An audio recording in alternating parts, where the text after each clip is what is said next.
Dwight D. Eisenhower, Supreme Allied Commander. Born in small town in Kansas, Eisenhower didn't fight his way up through flashy battles. His genius was organization and diplomacy. During World War II, he became Supreme Allied Commander in Europe, the man responsible for holding together Americans, British, Free French, Canadians, and more, leaders with giant egos, from Patton to Montgomery to Churchill. His biggest test came on June 6, 1944, D-Day. Under Ike's command, the largest amphibious invasion in history landed 156,000 soldiers in Normandy on day one, nearly 2 million within weeks. That operation cracked Hitler's wall and opened the road to Germany's defeat. Eisenhower's calm under pressure and talent for coalition leadership earned universal respect. After the war, Americans trusted that steady hand so much they made him president in 1952. His long-term impact? Not just winning the war, but proving that diplomacy and unity are as critical in war as tactics. George S. Patton, the warrior general. Patton was bold, brash, and born to fight. A cavalryman turned tank commander, he believed speed and aggression were the keys to victory. In North Africa, he revitalized U.S. forces. In Sicily, his rapid advance outpaced even his orders. But his real legend came in 1944. Leading the U.S. Third Army, Patton crossed France at lightning speed, sometimes 100 miles in a week. When Germany launched the surprise Battle of the Bulge, he literally turned his entire army 90 degrees within 3 days to slam into the enemy and relieve encircled American troops at Bastogne. Loved by his soldiers for his results, but controversial for his temper, including the infamous incident where he slapped a soldier, Patton embodied relentless drive. Just months after victory in Europe, he died in a car accident. His impact endures, a reminder that boldness, mobility, and offense can transform a war, even if the man himself sparked as much chaos as he conquered. Douglas MacArthur, the Pacific commander. MacArthur was larger than life, confident, dramatic, and determined to the core. A World War I hero, he commanded U.S. and Filipino troops when Japan invaded the Philippines in 1941. Forced to retreat, he vowed, "I shall return." Return he did, 3 years later, wading ashore at Leyte Gulf in 1944. He led campaigns through New Guinea and the Philippines, mastering island hopping and pushing Japanese forces back step by step. After Japan's surrender, MacArthur oversaw the occupation and reconstruction, writing a new constitution that reshaped the nation into a democracy. Ego sometimes brought clashes with other commanders, but his impact was huge, a symbol of resistance in the Pacific and a leader who not only won battles, but also reshaped post-war Asia. Omar Bradley, the soldier's general. Omar Bradley didn't have Patton's fire or MacArthur's flair, but he had something just as vital: steady, trusted leadership. Nicknamed the soldier's general, he was respected for his calm, approachable style. After D-Day, Bradley commanded over 1 million men, the largest American field force ever. While Patton dashed forward and Montgomery argued strategy, Bradley quietly oversaw steady progress through France, Belgium, and into Germany. He played a key role in coordinating forces during the breakout at St. Lo and the brutal Battle of the Bulge. Though often overshadowed, Bradley embodied what soldiers needed most: reliability. His long-term mark, showing that wars aren't won only by bold gambles, but also by discipline, logistics, and leaders who never lose the trust of their men. Bernard Montgomery, the British Field Marshal. Montgomery, or Monty, was Britain's most famous general of the war, and one of the most controversial. He rebuilt British morale after disasters early in the war and became the hero of El Alamein in 1942, the battle that finally stopped Rommel in North Africa. Monty was a master of preparation, methodical, cautious, and unwilling to attack until everything was in place. That made him effective but often slow, frustrating his American allies, especially Patton. Their rivalry became legendary. He commanded troops through Sicily, Normandy, and into Germany, and his leadership was key, even if his ego caused clashes with Eisenhower and others. Monty's legacy. He gave Britain the decisive victory it desperately needed at El Alamein, proving careful planning and patience could win just as surely as daring. Chester W. Nimitz, Admiral of the Pacific. Nimitz wasn't a battlefield general. He was a sailor who redefined naval warfare. After Pearl Harbor in 1941, he took command of the U.S. Pacific Fleet at its lowest point. He recognized that aircraft carriers, not battleships, would decide the war. At Midway in 1942, his calculated gamble sank 4 Japanese carriers in a single battle, turning the tide in the Pacific. From there, Nimitz coordinated the island-hopping campaign, Guadalcanal, Tarawa, Saipan, Leyte, leaping across the Pacific while cutting off Japan's strongholds. By 1945, his fleets encircled Japan itself. When surrender came aboard the USS Missouri, Nimitz stood as one of the architects of victory. His legacy is clear. He proved the ocean's future belonged to carriers and air power, writing the blueprint for modern naval warfare. Georgy Zhukov, the Soviet generalissimo. Zhukov was the Soviet Union's hammer.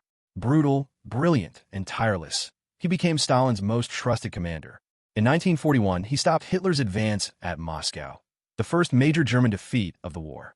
He went on to oversee the encirclement at Stalingrad, crushing an entire German army. At Kursk in 1943, the largest tank battle in history, he unleashed deep defensive lines that broke the back of German armored might. Finally, in 1945, Zhukov led the storming of Berlin itself. Harsh even to his own men, Zhukov symbolized Soviet resilience. He lost millions under his command, but also delivered the biggest victories. After the war, Stalin feared his popularity and sidelined him. Yet his long-term mark is undeniable. The man who took the Red Army from retreating peasants to victors in Berlin.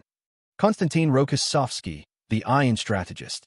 Rokossovsky's life reads like a novel. Jailed and tortured during Stalin's purges, teeth smashed, bones broken, but refusing to confess. Freed only when the German invasion came, he went on to become one of the Red Army's brightest minds. At Stalingrad, he commanded troops in the Great Encirclement that trapped the German Sixth Army. Later, he masterminded Operation Bagration in 1944, one of the most devastating offensives of the war that destroyed Germany's army group center and liberated Belarus. Unlike some Soviet commanders, Rokossovsky was humane and respected by his troops, earning loyalty as well as victories. His legacy, a mix of toughness and intellect, proving strategy could balance steel and humanity even in the harshest war. Charles de Gaulle, the voice of Free France. When France collapsed in 1940, most of its leaders surrendered. But one little-known brigadier refused. Charles de Gaulle escaped to London and spoke directly to his country by radio, calling on the French to keep fighting. That speech made him the voice and face of Free France. He never commanded giant armies like Eisenhower or Zhukov. Instead, his weapon was legitimacy. De Gaulle rallied scattered French forces abroad, gave hope to the resistance at home, and ensured France still had a seat at the Allied table. By 1944, when Paris was liberated, de Gaulle led free French troops down the Champs-Élysées, restoring his nation's pride. After the war, he resisted being overshadowed by bigger allies, shaped France's return as a major power, and later became president, founding the Fifth Republic. His legacy doesn't rest on battlefields, it rests on spirit. De Gaulle proved the nation could endure defeat yet survive through defiance, will, and one determined voice. Erwin Rommel, the Desert Fox. Rommel earned his name as the Desert Fox, a German general whose maneuvers in North Africa stunned even his enemies. A World War I hero, he took command of the Afrika Korps in 1941 and immediately turned the desert into his arena. With lightning raids, feints, and relentless pressure, he drove British forces back across the sands, capturing imaginations worldwide. At one point, he pushed all the way to El Alamein, threatening the Suez Canal, before Allied numbers and supplies turned the tide. Rommel later managed Germany's defenses in France, warning Hitler that the Allies would land in Normandy. When the invasion came, his pessimism proved right. Germany lacked the strength to stop it. After being linked to the July 1944 plot to kill Hitler, Rommel was forced to take poison, dying a national hero but also a victim of the regime he served. His legacy? Tactical genius, respected even by his foes, remembered as both a brilliant commander and a symbol of honor in a brutal war. Heinz Guderian, father of Blitzkrieg. Guderian wasn't just a general. He was the architect of a new kind of war. A career officer and armored warfare theorist, he believed tanks should move fast, independently, punching deep through enemy lines while aircraft covered the skies. In 1939, his ideas became reality. His panzers spearheaded the invasion of Poland, then France, slashing through the Ardennes and encircling Allied armies in weeks. Blitzkrieg shocked the world, and Guderian's mantra, Klotzen, nicht klecken, hit hard, not dribble, captured his aggressive philosophy. But he often clashed with Hitler, whose rigid orders stifled flexibility. In 1941, during the invasion of the Soviet Union, his forces drove to the gates of Moscow but stalled in the brutal winter. Later, he was recalled as chief of the general staff, but even his skill couldn't reverse Germany's defeats. Guderian's long-term legacy is massive. He revolutionized modern warfare. Every armored doctrine since owes something to the Blitzkrieg he pioneered. Albert Kesselring, Germany's master defender. Kesselring was a Luftwaffe officer who rose to command German armies in Italy. Unlike Rommel or Guderian, known for attack. Kesselring was the master of defense. After the Allies invaded Italy in 1943, he turned the mountainous terrain into a fortress. His defensive lines, like the Gustav Line at Monte Cassino, forced the Allies into brutal, grinding battles that cost thousands of lives and slowed progress for more than a year. Despite inferior numbers and dwindling supplies, his skill kept entire armies locked down until nearly the end of the war. Captured in 1945, Kesselring was sentenced for war crimes but later released. Militarily, his legacy remains as one of the greatest defensive commanders of World War II, proving that holding ground could be as decisive as gaining it. Isoroku Yamamoto, architect of Pearl Harbor. Admiral Isoroku Yamamoto was Japan's sharpest strategist and understood the future of naval warfare, aircraft carriers. He designed the Pearl Harbor attack in 1941, hoping to cripple the U.S. Pacific Fleet and buy Japan time to expand. The raid destroyed battleships but missed the carriers and awakened American resolve. Yamamoto warned before the war that Japan could run wild for 6 months. But after that, victory was far from certain. His prophecy came true. At Midway in 1942, Japan lost 4 carriers, shifting the balance. Less than a year later, in 1943, Yamamoto's plane was shot down by U.S. fighters in a targeted mission. His death dealt a huge blow. His legacy, brilliant but fated, the mind behind Japan's boldest strike but also the man who knew it could never last. Tomoyuki Yamashita, the Tiger of Malaya. General Tomoyuki Yamashita earned the name Tiger of Malaya for one of Japan's most stunning victories. In 1941-42, with just 30,000 troops, he attacked the British-held Malaya and Singapore. Using speed, deception, and light forces on bicycles through jungle paths, he forced 80,000 British troops to surrender, the largest capitulation in British history. Later, Yamashita defended the Philippines in 1944-45. His forces were overwhelmed by MacArthur's returning armies and U.S. firepower, but his defense prolonged the campaign. After the war, Yamashita was tried and executed for atrocities committed by Japanese forces under his command, though his personal responsibility remains debated. His legacy?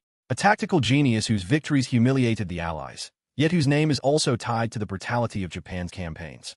Hajime Sugiyama, Japan's war planner.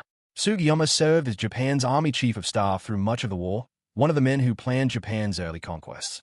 He helped design the invasions of China in the 1930s, then backed expansion into Southeast Asia and the attack on Western colonies. In the early war years, his planning paid off. Japan swept through Malaya, the Philippines, Burma, and the Dutch East Indies. But by 1942-43, as Japan suffered defeats at Midway and Guadalcanal, Sugiyama faced growing criticism. By 1944, he returned as army chief, but Japan's collapse was already inevitable. As defeat loomed in 1945, he took his own life before Japan's surrender.